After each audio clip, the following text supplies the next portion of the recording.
Welcome back, Auburn family. It is Wednesday, November 16th, and we're here with a little bit of rumor mill action. I'm here with Connor. Eli is MIA a little bit. He's got some schoolwork to do, but he will be back for the preview. Do not worry. Connor, how we doing? I'm doing great. I'm excited for us to land a head coach pretty soon. So. I know. It feels like every day there's a new rumor and a new guy, but today I think the biggest name out there that's been connected to Auburn for real, Lane Kiffin. Absolutely. I agree completely. We've seen the rumors the last few days with everything on Twitter, like flights coming into Auburn and to Oxford and wherever, and people saying Lane Kiffin was going to be at the basketball game, which obviously wasn't true. It's not true. But if Lane Kiffin is the guy, what do you think of that? Is that a good hire, a bad hire? What should we make of that? I think it's a great hire. I think that Lane has almost everything we need as a head coach right now, specifically an offensive mind.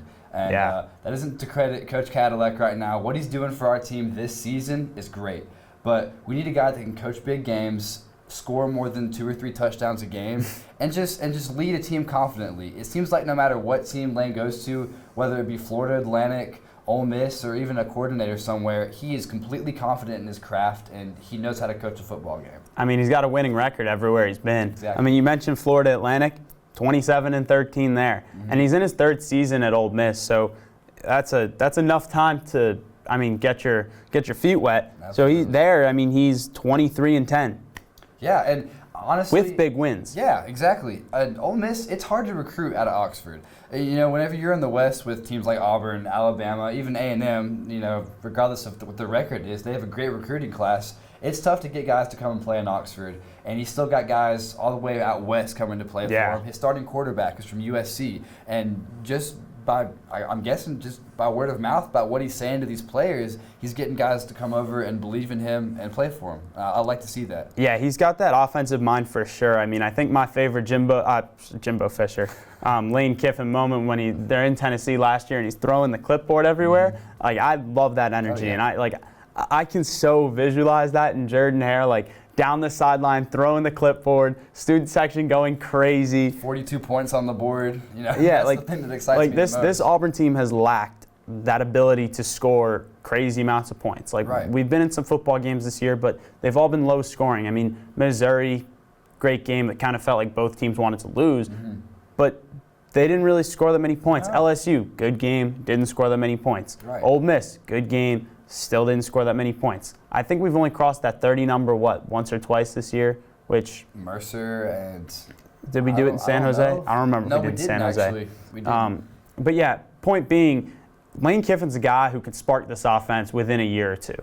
And we've seen this offense, at least, has the talent there. Robbie has shown spurts where he can be that guy. Absolutely. I think we'd agree there. He can be that guy. Most definitely. And obviously we want to tank next year, assuming he goes to the draft. But Jarquez is a guy. Damari Alston's a guy. Camden Brown is a guy. I don't know. Even if Calzada returns next year healthy and everything, too, we could see him getting some snaps and seeing what Lane Kiffin can do to develop him and Robbie as well. Yeah, Robbie's a little bit smaller of a guy. He's not a pocket passer kind of guy. Obviously, he's more of a run-first kind of guy. We've seen that.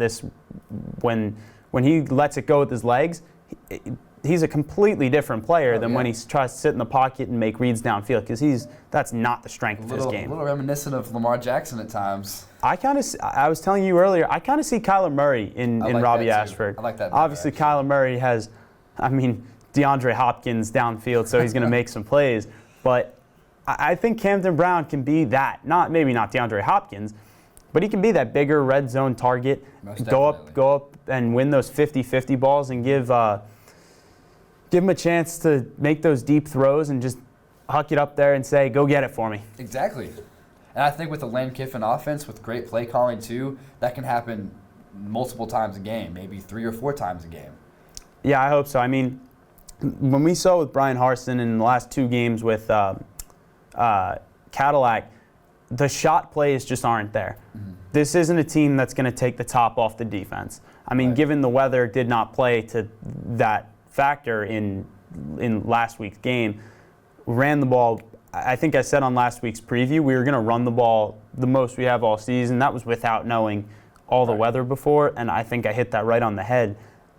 But with a guy like Lane Kiffin or any offensive-minded head coach, I wouldn't be shocked to see this offense just let it loose. Because you have Robbie Ashford, who can run, so you can run those option plays. You're going to have Jarquez and Damari. We said the two-headed beast with Jarquez and Tank.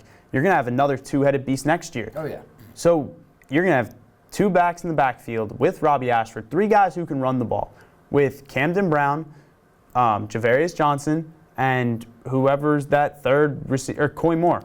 Right. So, this is an offense that can explode. It has that ability and it has that potential, but it needs the right guy calling plays. Absolutely. And I know that Lane Kiffin, if he's hired here at Auburn, I know that his staff will be probably close to top notch, as well as including some Auburn players, maybe even having Cadillac as our offensive coordinator, or somewhere on the staff, maybe running backs coach as well. I wouldn't mind that either. Cadillac has to stay. That is one thing. Whatever coach comes in, and John Cohen, the new athletic director, that has to be a staple for whoever comes in to coach. We've seen the Auburn student body. We've seen the players just revolve around Cadillac. He has that emotion to him. He was running down the sideline with Tank. That was a ridiculously cool picture and video. He's bringing a spark to this season, and that's what we needed. I remember he said at the end of the A&M game that Auburn football is not done yet. It's Auburn football. It's one of the biggest brands in the country. There's no way you can go out and end the season 3-9 or 4-8. Let's put some spark into it. Let's fight for something. Yeah, you always got to play for something. And you saw the students show out. It was we were 3-6 playing against another 3-6 team. Sold out. Two teams coming in on a 5-game losing streak. Mm-hmm. It was blistering cold outside for Alabama, too. It was freezing cold, windy. Yeah. And we were in the stadium for 2 hours before the game. That place was full and loud. And the videos that came out of it, the on-the-field video, I think it was War Eagle Productions that put it out, was nuts. When the team was running out and the band was playing the fight song, fireworks going off, the stadium's blue and orange. Yeah. It's a different vibe. Yeah. And I don't think Ole Miss is a place that compares to that. Not even close. We've seen Lane complain about it before, too. The Grove, it's different there. They're not used to being good at football. I actually saw a graphic today. Times SEC teams have been to the SEC championship since 1992. And you know what Ole Miss was? What's that? Goose egg. There was none. And Missouri Tigers, they had 2 appearances.